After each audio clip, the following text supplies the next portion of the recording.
A single father saves a billionaire CEO from a burning building. The next day, he's offered $20 million. But here's the twist. He refuses it. Why would anyone turn down that kind of money?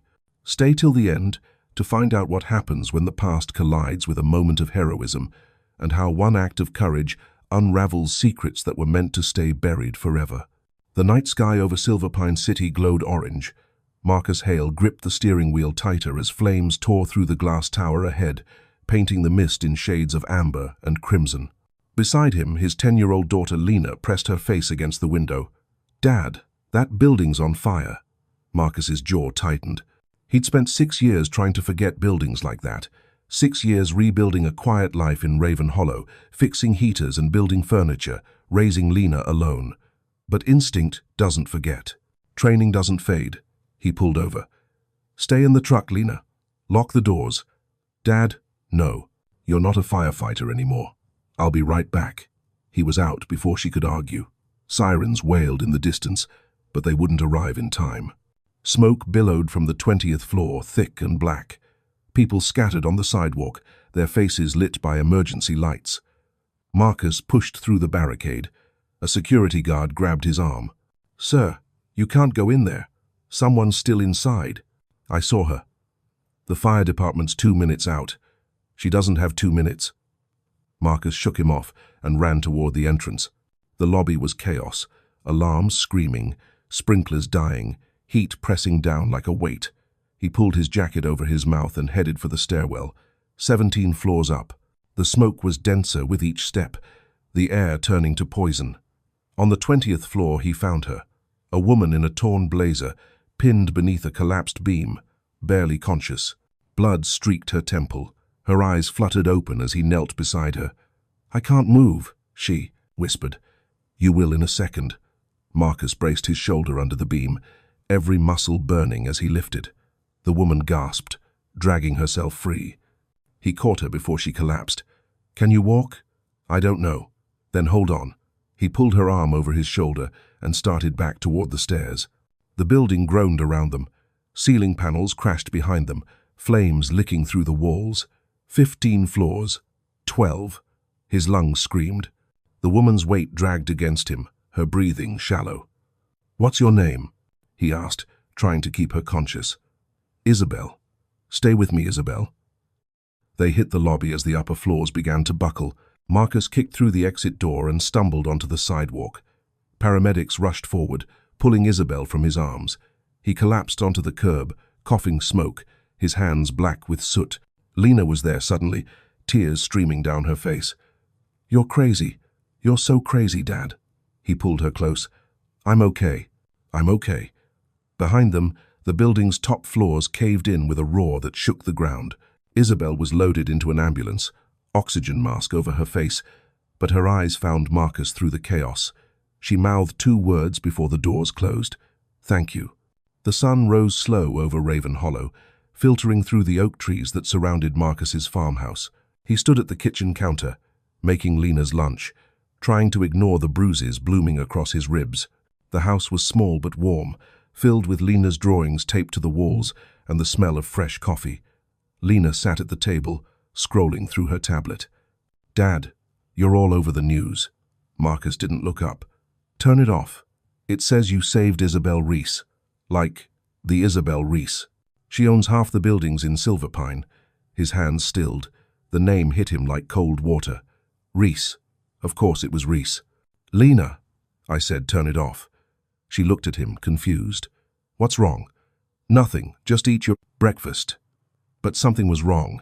Isabel Reese, CEO of Reese Infrastructure, the company that built the skyline, the company that destroyed his life. Marcus had been their lead safety engineer once, 6 years ago. He'd caught the floor early, a batch of insulation panels manufactured overseas, cheap and fast but dangerously flammable. He'd filed report after report, pushed meetings, raised alarms. They silenced him with lawyers and an NDA, then fired him under the guise of restructuring. 4 months later, his wife Anna died fighting a fire in a residential tower. The same insulation panels, the same company, the same greed. He left the city, took Lena, and never looked back. Until last night. The rumble of engines pulled him from the memory. Marcus walked to the window and froze. 3 black SUVs rolled up the gravel driveway, their chrome gleaming in the morning light. Lena stood beside him, wide-eyed. "Who's that?" Marcus didn't answer.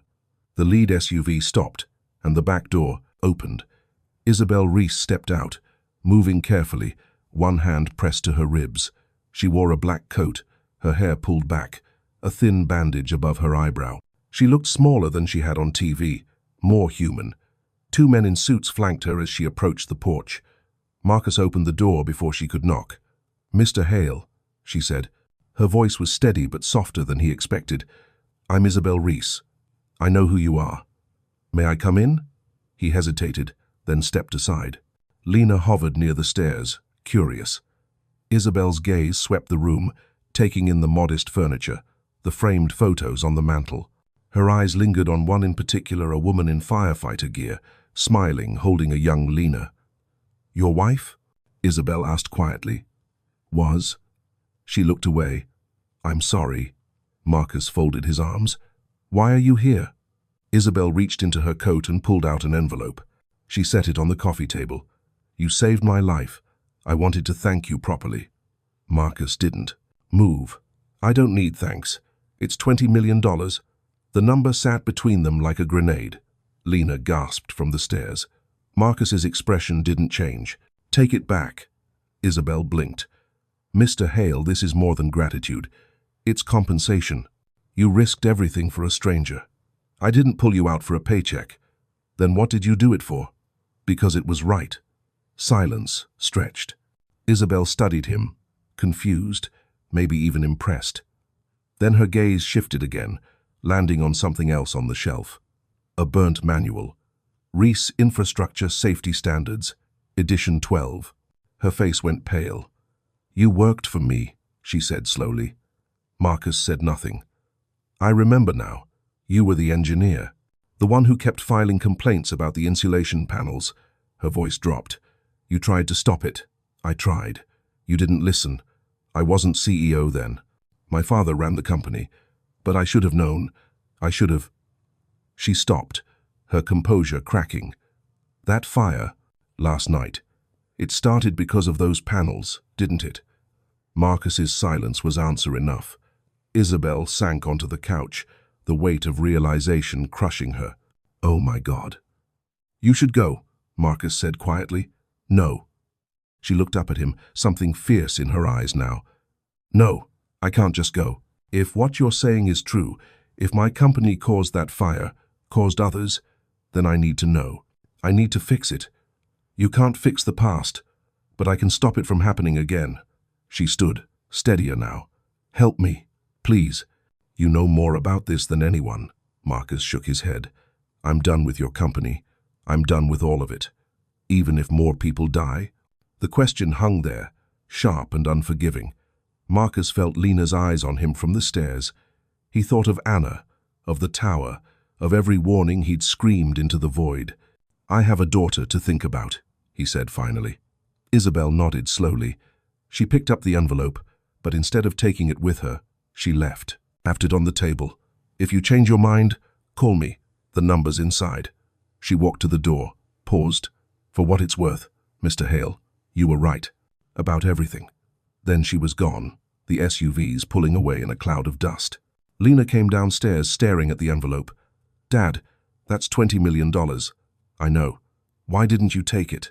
Marcus looked at his daughter, at the drawings of buildings on the walls, at the picture of Anna smiling in her uniform. "Because some things aren't for sale."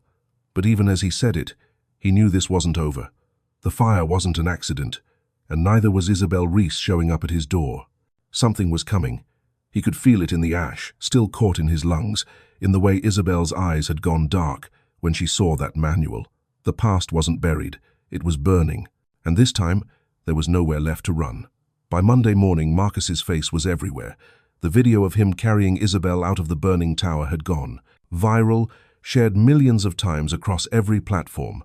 "Single father saves billionaire CEO," the headline screamed.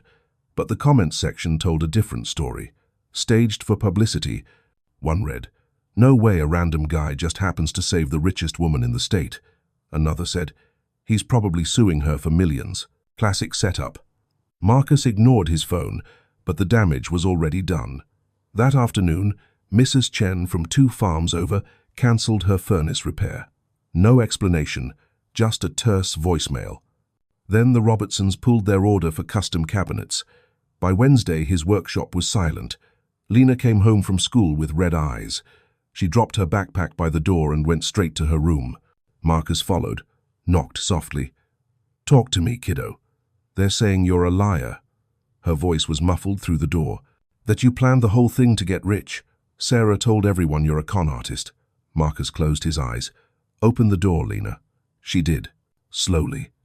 Tears tracked down her cheeks. "Did you know who she was before you saved her?" "No, I swear I didn't." "Then why is everyone saying you did?" "Because people need someone to blame. And right now, I'm easy." He pulled her into a hug, feeling her shake against him. This was exactly what he'd tried to avoid. The spotlight. The questions. The whole city digging into their quiet life. That night, his old friend Sam Patel called. Sam had been a city inspector back when Marcus worked at Reese Infrastructure, one of the few honest ones left. They'd stayed in touch after Marcus left. "You need to be careful," Sam said without preamble. "I've been hearing things." Marcus stepped onto the porch, keeping his voice low. "What kind of things?" "The fire that almost killed Isabel Reese? Officially, they're calling it electrical failure. But I talked to the lead investigator. Off the record, he found evidence of accelerant on the 20th floor. Someone wanted that building to burn." "Marcus, and those insulation panels you warned about 6 years ago? They're still in half the towers downtown." Marcus's blood ran cold. "You're saying it wasn't an accident. I'm saying someone's scared, and now you're in the middle of it." "I'm not in anything. I saved a woman from a fire." "That's it. You saved the woman who could bring down $1 billion cover-up. That makes you a target." Marcus hung up, his hands shaking. He looked through the window at Lena doing homework at the kitchen table, oblivious. This was supposed to be over. He'd walked away, built a new life, protected his daughter from all of it. But the past had found him anyway. The next morning, Isabel showed up alone. No SUVs this time, just a silver sedan parked at the end of his driveway. She looked tired, professional armor traded for jeans and a sweater. Marcus met her on the porch. "I need to show you something," she said. "I told you, I'm not getting involved. Someone tried to kill me, Marcus. That fire wasn't an accident." He went still. "How do you know?" She pulled out her phone, showed him a photo. It was a document, old and water-stained. Internal, Memo 7B. At the top, Marcus's name. Below it, his warnings about the insulation panels, his cost projections for replacement, his recommendation to halt all construction using the faulty materials. At the bottom, a signature. Richard Vaughn, Chief Operating Officer, and a single word stamped in red. "Dismissed." "I found this in my father's old files," Isabel said, "buried under hundreds of other reports. Vaughn made sure your warnings never reached the board. He authorized continued use of those panels even after you proved they were dangerous." Marcus stared at the document, rage building in his chest. "Your father knew about this?" "I don't know. He died 3 years ago. Heart attack. But Vaughn is still on the board, still making decisions." She looked at him. "I confronted him yesterday. He denied everything, said you were a disgruntled employee making false claims. Then last night, someone broke into my home office. Nothing was stolen, but all my files on the insulation panels were gone. You need to go to the police." "With what? A 6-year-old memo and a break-in with no evidence?" "Vaughn has the police commissioner in his pocket. He has everyone in his pocket." Her voice cracked slightly. "I need help, Marcus. Real help. From someone who can't be bought. I can't protect you. I'm not asking you to protect me. I'm asking you to help me find the truth. You know these buildings. You know the floors. You know where to look. Help me build a case strong enough that no one can ignore it." Marcus turned away, staring out at the fields. "And what happens to Lena while I'm digging up evidence? What happens when they come after us? I'll make sure you're both safe. I have resources, private security. Money doesn't stop bullets. Neither does hiding." The words hit harder than he expected, because she was right. He'd been hiding for 6 years. telling himself it was for Lena, that keeping quiet kept them safe. But Anna had died anyway, and now more people were at risk. "Let me think about it," he said finally. Isabel nodded. "That's all I'm asking." She turned to leave, then stopped. "For what it's worth, I read every report you filed, every single one. You were thorough, careful, right about everything. My company failed you. I failed you, and I'm sorry." She drove away, leaving Marcus alone with his thoughts and the weight of a decision he didn't want to make. That evening, Marcus was washing dishes when he smelled it. Smoke, not from the stove, sharper, chemical. "Lena, get your shoes on. Now." "What? Why?" "Just do it." He moved through the house, following the smell. It was coming from the living room. Through the window, he saw the flicker, orange light dancing against the glass. The porch was on fire. Marcus grabbed Lena, pulled her toward the back door. Flames spread fast, climbing the front wall, hungry and deliberate. This wasn't an accident. Someone had thrown something, gasoline maybe, right against the house. They burst into the backyard as the front windows exploded. Heat rolled over them. Marcus shielded Lena with his body, pulling her toward the truck parked by the barn. Then he saw the car, the silver sedan, speeding up the driveway. Isabel. She skidded to a stop, jumped out. "Get in, both of you." Marcus didn't argue. He pushed Lena into the back seat and climbed in after her. Isabel hit the gas before his door was even closed, tires spitting gravel as they tore away from the farmhouse. In the rearview mirror, flames consumed everything. Lena sobbed against Marcus's chest. He held her tight, watching his life burn for the second time. "Where are we going?" he asked, voice hollow. "Somewhere safe," Isabel said. Her hands were white-knuckled on the wheel. "I had a security detail watching your house. They saw someone approach with a bottle. By the time they moved, it was already lit." "Did they catch him?" "No. He had a car waiting." Marcus closed his eyes. "They're not just scared. They're trying to erase us." "I know." Isabel glanced at him in the mirror. "I'm sorry, Marcus. This is because of me. Because I pushed." "No." His voice was harder now, something shifting inside him. "This is because of them. Because they'd rather burn everything than admit they were wrong." Isabel pulled into a hotel parking lot 30 miles outside Raven Hollow. She'd already arranged a suite on the top floor, paid cash, registered under a false name. The room was clean and anonymous, 2 beds and a small sitting area. Lena fell asleep almost immediately, exhausted from crying. Marcus stood by the window, watching the empty parking lot, his mind spinning. Isabel brought him coffee. They sat in silence for a long moment. "My wife died in one of those fires," Marcus said quietly. "Anna, she was a volunteer firefighter. Responded to a call at a residential tower downtown. The insulation caught, spread through the walls in minutes. She went in to help evacuate the top floors. The stairwell collapsed." Isabel's face went pale. "Oh God." "Marcus, I blamed myself for a long time. For not fighting harder, for signing that NDA, for walking away instead of going public. But I had Lena to think about.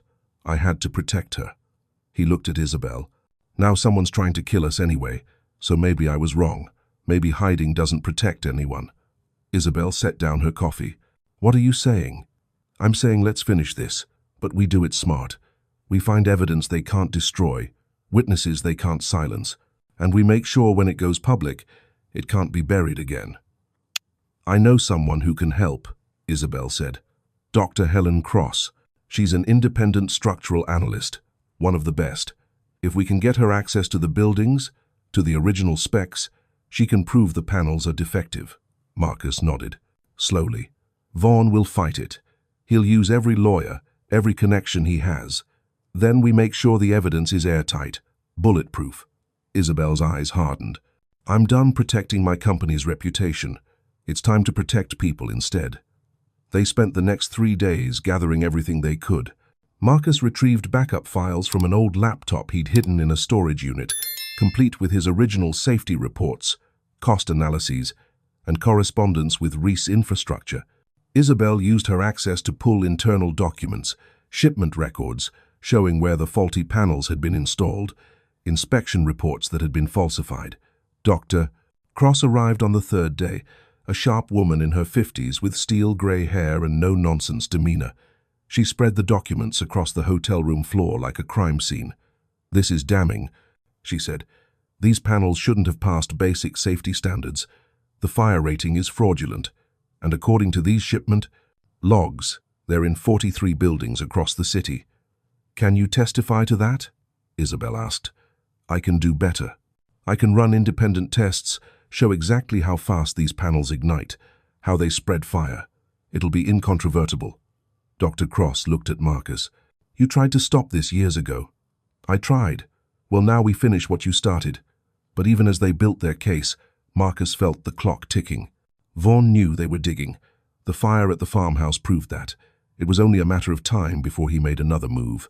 That night, Lena woke from a nightmare, calling for her dad. Marcus sat with her until she fell back asleep, stroking her hair the way Anna used to. He thought about the choice ahead. Going public meant exposing himself, putting Lena back in the spotlight, risking everything for a justice that might not even come. But staying silent meant more fires, more deaths, more families destroyed like his had been. Isabel found him still awake at 3 in the morning, staring out the window. "Can't sleep?" she asked, thinking about tomorrow. They'd arranged an emergency board meeting at Reese Infrastructure headquarters.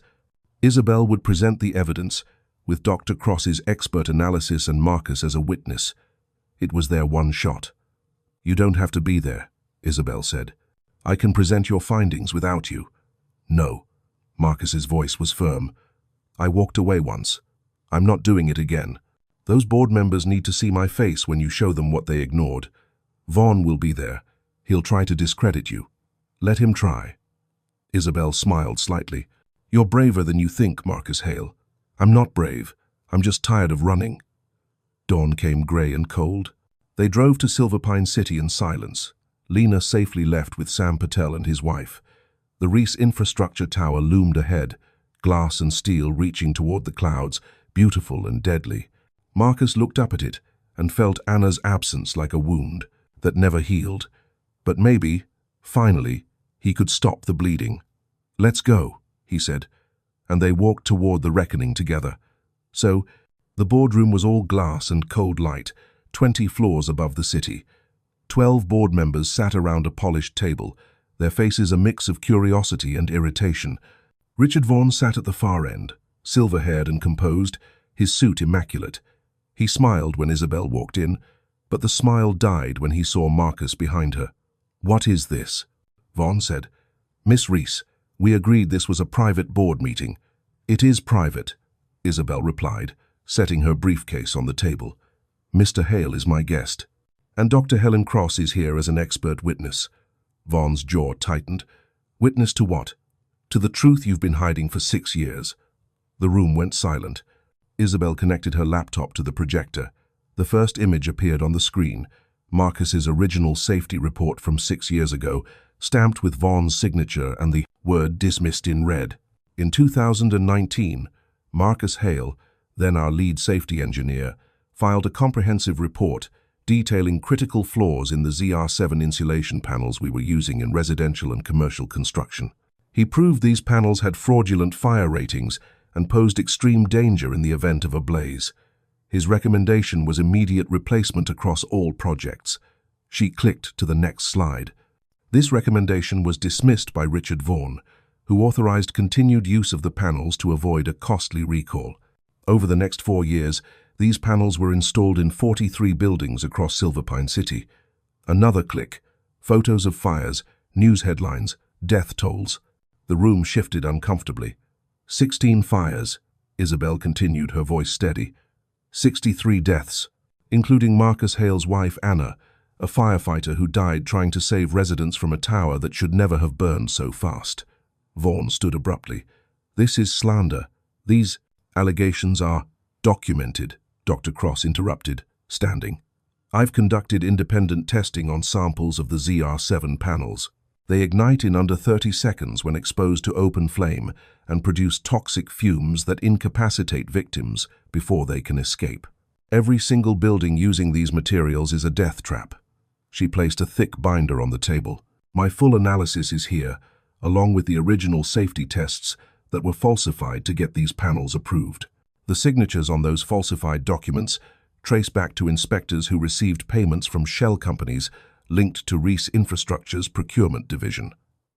The board members leaned forward, flipping through pages, their faces draining of color. Vaughan's composure cracked. "You have no authority to make these accusations.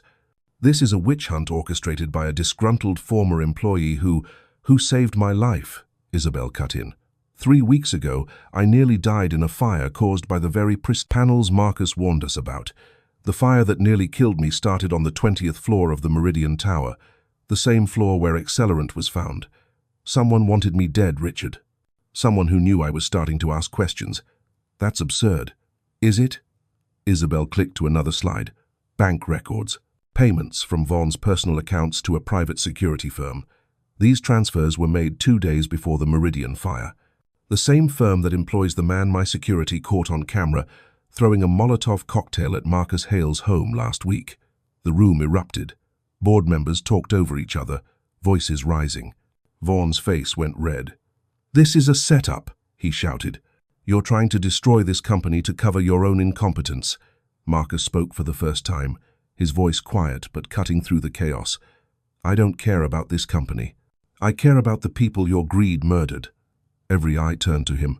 He stepped forward, facing Vaughan across the table. "6 years ago, I came to you with proof that could have saved lives.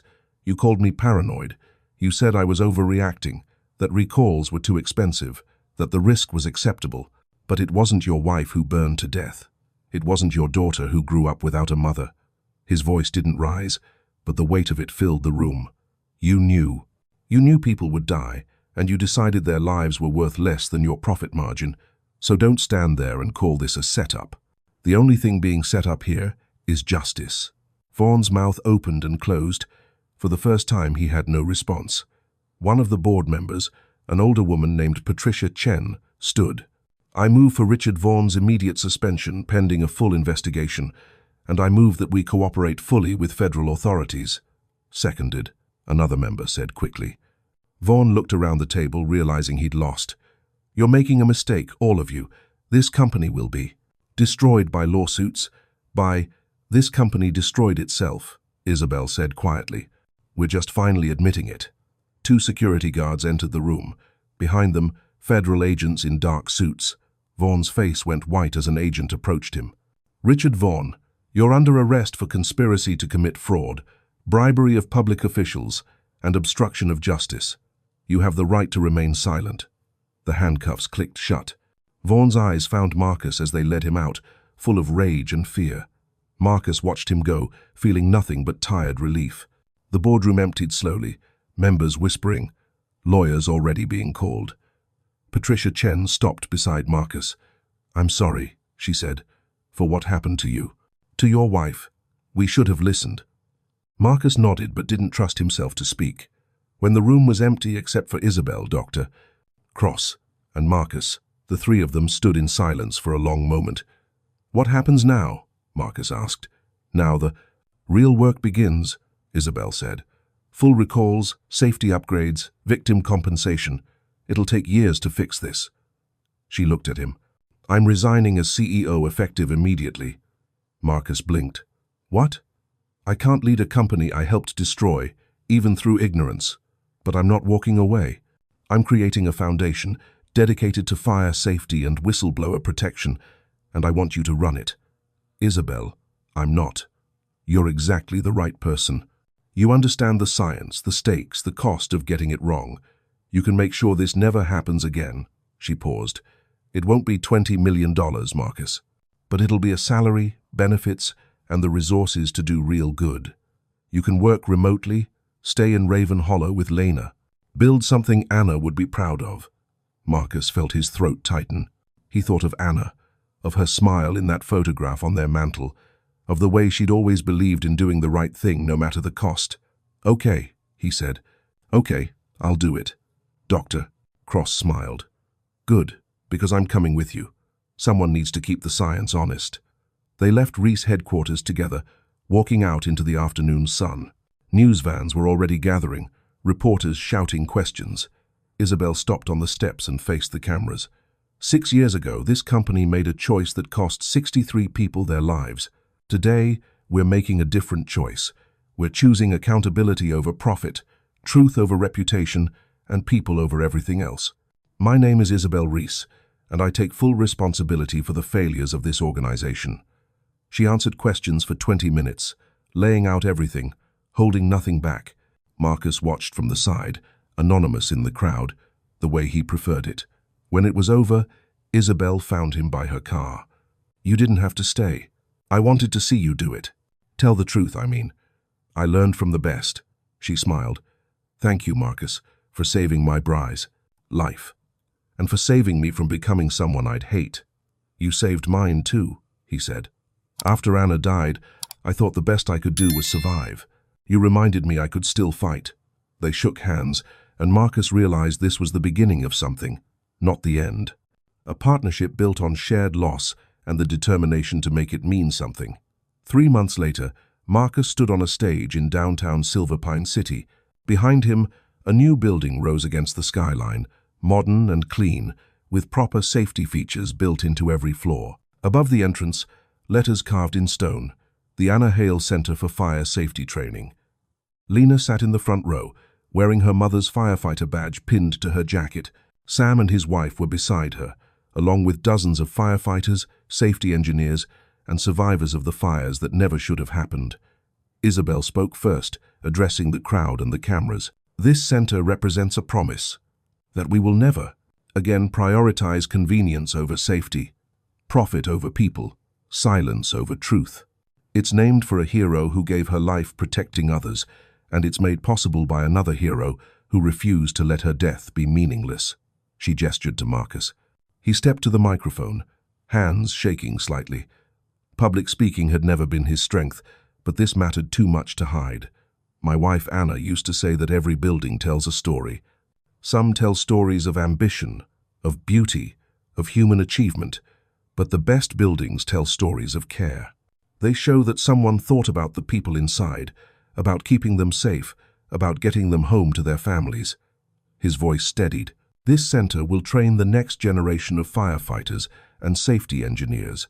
It'll teach them to listen to warnings, to prioritize lives over budgets, to speak up even when it's hard. Because that's what Anna did, and that's what we owe her memory." The applause was long and genuine.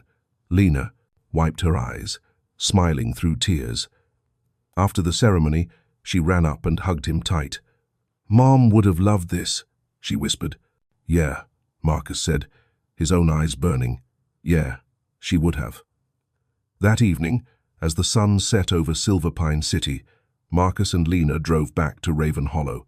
The farmhouse had been rebuilt, bigger than before, with a workshop in the back and solar panels on the roof. They'd used the insurance money and some of Isabel's foundation funding. It was home again. Lena went straight to her room to video chat with friends, teenage life resuming its normal rhythm. Marcus stood on the new porch, watching the fields turn gold in the dying light. His phone buzzed. A text from Isabel. "Thank you for today. You gave her the memorial she deserved." He typed back. "We both did." Another message came through. "Congress wants testimony next month about corporate accountability in construction. You up for it?" Marcus smiled. 6 years ago, he would have said no, would have hidden, protected himself, stayed small and safe. But that man had died in the fire that took Anna. Or maybe he'd been reborn in the flames that almost took Isabel. "I'll be there," he typed. He looked up at the sky, at the first stars appearing against the purple dusk. Somewhere in that vastness, he hoped Anna could see what they'd built from the ashes. Not just a building or a foundation, but proof that one voice could still matter. That doing the right thing, even when it cost everything, could still change the world. Lena opened the door behind him. "Dad, dinner's ready. I made spaghetti." "You made it? Should I be worried?" "Ha ha. Come on.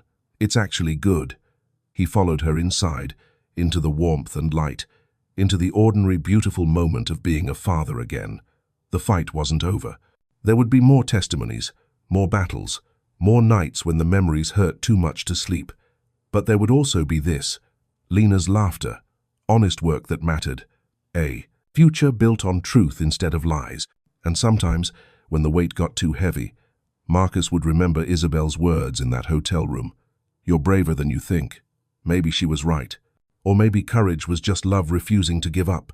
Either way, he was done running, done hiding, done letting fear make his decisions. The past couldn't be changed. Anna couldn't come back. But her legacy, her belief in doing right even when it hurt, that could live on. In every building made safer, every life saved, every person who found the strength to speak truth to power. That was worth more than $20 million. Worth more than anything money could buy. That was worth everything.